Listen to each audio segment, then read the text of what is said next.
kids! Welcome to Teacher Beth Class TV. Filipino. Sa ating mga nakaraang aralin, ating tinalakay ang panghalip at ang mga uri ng panghalip. Maaari mo itong mapanood muli. I-click lamang ang link na nasa description.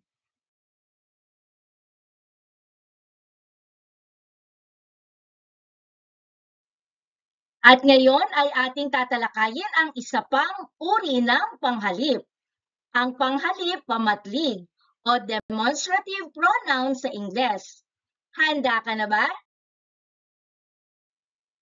Ano nga ba ang panghalip?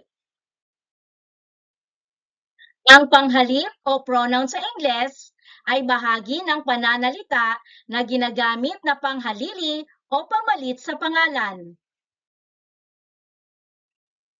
Gaya nga ng aking sinabi, bibigyang focus natin ngayon ang panghalip pamatlig. Ano ang panghalip pamatlig? Panghalip pamatlig o demonstrative pronoun sa Ingles. Ito ay uri ng panghalip na ginagamit pamalit o panghalili sa ngalang ating tinuturo o tinutukoy. Ito ay nag-iiba-iba batay sa distansya o layo ng tinutukoy na pangalan sa taong nagsasalita at sa taong kinakausap. Gaya ng panghalip panao, ang panghalip pamatlig ay mayroon ding tatlong panauhan. Unang panauhan, malapit sa nagsasalita o hawak ng taong nagsasalita. Ikalawang panauhan, malapit o hawak ng taong kinakausap. Ikatlong panauhan, malayo sa nagsasalita o kinakausap. Narito ang mga panghalip pamatlig ayon sa panauhan. Unang panauhan, malapit sa nagsasalita. Ito, ire. Nito, nire. Dire, dito. Eto, heto. Ganire, ganito. Narini, nandito. Ikalawang panauhan, malapit sa kinakausap. Iyan, yaan. Niyan. Diyan. Ayan, hayan. Ganiyan. Nariyan, nandiyan. Ikatlong panauhan, malayo sa nagsasalita o kinakausap. Iyon, yaon. Niyon. Doon. Ayun, ayun. Ganoon. Naroon. Narito ang mga halimbawa ng pangungusap gamit ang panghalip pamatlig sa unang panauhan. Ito ay mansanas. Dito ka umupo. Heto ang inyong cupcake. Nandito na ang aking kaibigan. Ang mga panghalip na pamatlig na ito, dito, heto at nandito ay mga nasa unang panauhan malapit sa nagsasalita.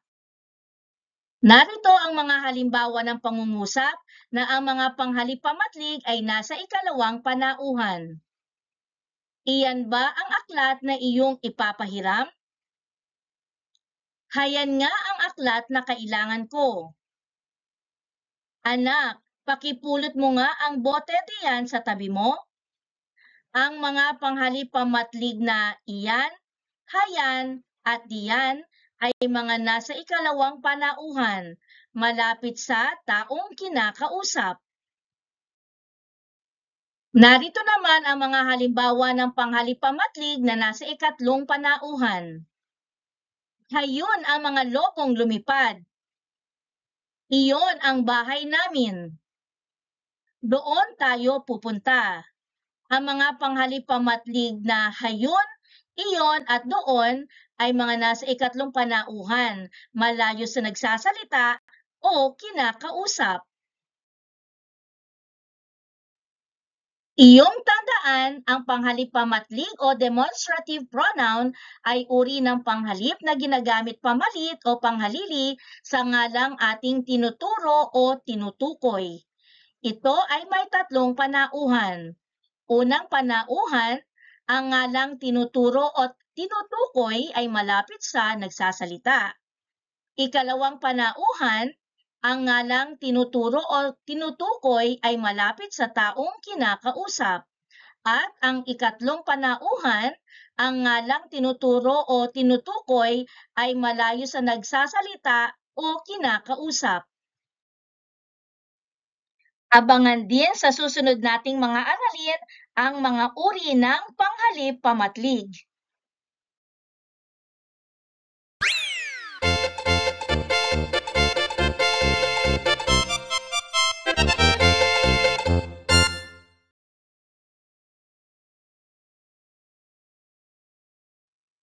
Tukuyin ang panghalip pamatlig na ginamit sa bawat pangungusap. Ang pagsasanay na ito ay para sa mas mababang baitang. Sabayan ninyo akong basahin ang bawat pangungusap. May bago kaming aso. Binili ito ni tatay sa isang pet shop sa mall. Dito sa may basket na may kutsyon, natutulog ang alaga kong aso. Naglalaro siya ng bola doon sa aming bakuran. Ganito ang tamang pagpapakain ng aso. Ilagay mo diyan sa tabi mo ang tubig para sa aso. Hayon sa labas ang mga kalaro niyang aso.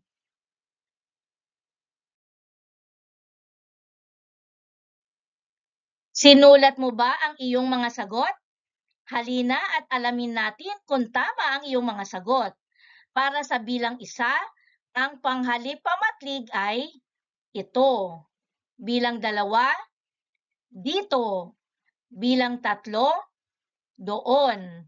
Bilang 4, ganito. Bilang 5, diyan. At bilang 6, hayun.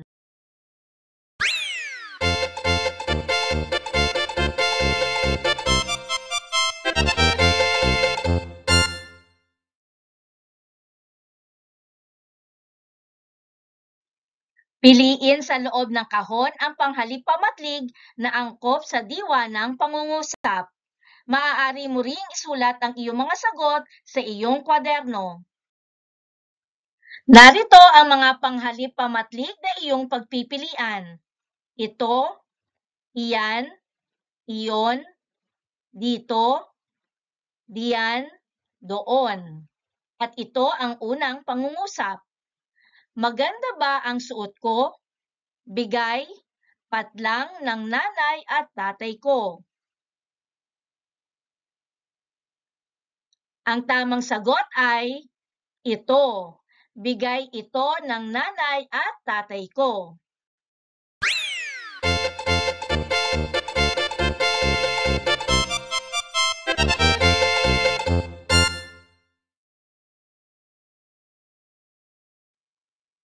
Ang ganda mo. Patlang ang gupit ng buhok na bagay sa iyo. Ang tamang sagot ay iyan. Ang ganda mo. Iyan ang gupit ng buhok na bagay sa iyo.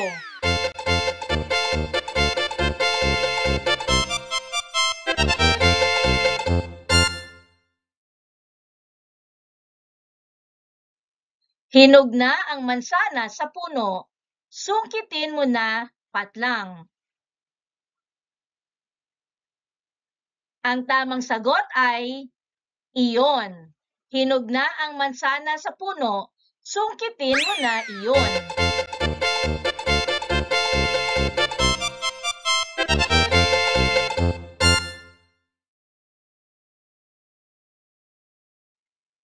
Naiwan ko ang baunan ko sa silid-aralan.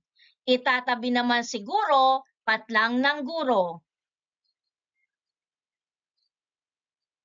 Ang angkop na pamatlig ay iyon. Naiwan ko ang baunan ko sa silid-aralan. Itatabi naman siguro iyon ng guro.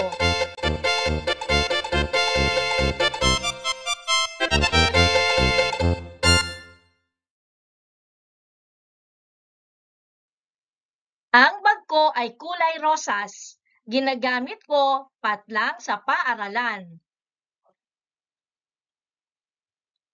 Ang tamang sagot ay ito. Ang bag ko ay kulay rosas. Ginagamit ko ito sa paaralan.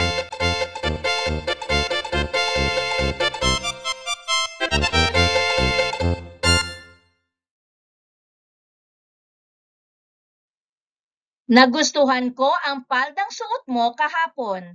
Tinahi ba patlang ng nanay mo? Ang tamang sagot ay iyon. Nagustuhan ko ang paldang suot mo kahapon. Tinahi ba iyon ng nanay mo?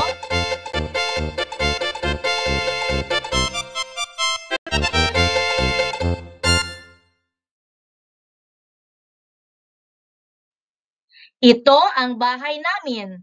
Patlang ko nakatira. Ang angkop na pamatlig ay dito. Ito ang bahay namin. Dito ako nakatira.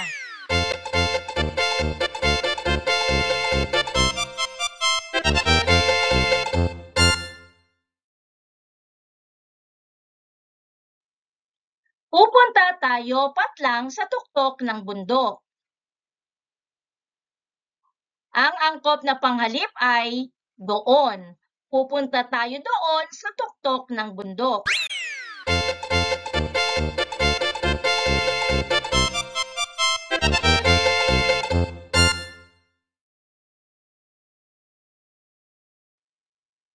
May nakita akong lumilipad. Ano kaya patlang? Ang angkop na panghalip ay iyon. May nakita akong lumilipad. Ano kaya iyon?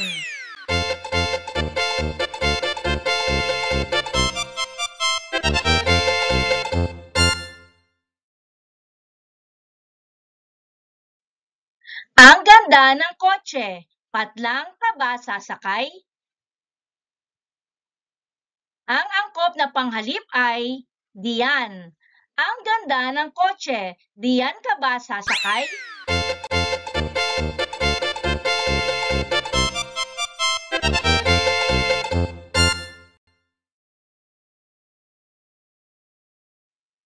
Paborito ko ang cake. Patlang ang pinakamasarap na cake na natikman ko. Ang tamang sagot ay ito. Paborito ko ang cake. Ito ang pinakamasarap na cake na natikman ko.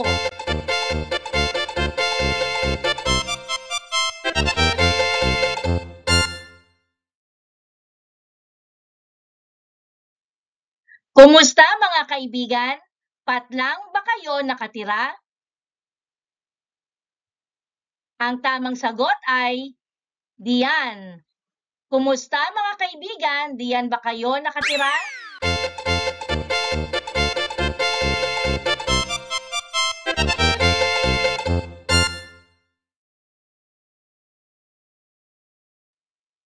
Nakita ko patlang ang mga usang naghahabulan. Ang tamang sagot ay nakita ko doon ang mga usang naghahabulan.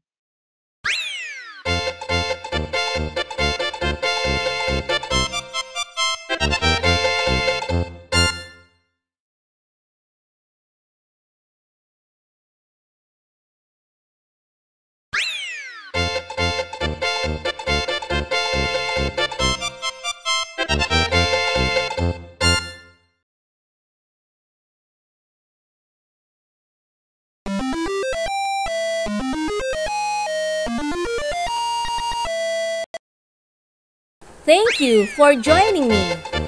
Let's learn, play, and grow together.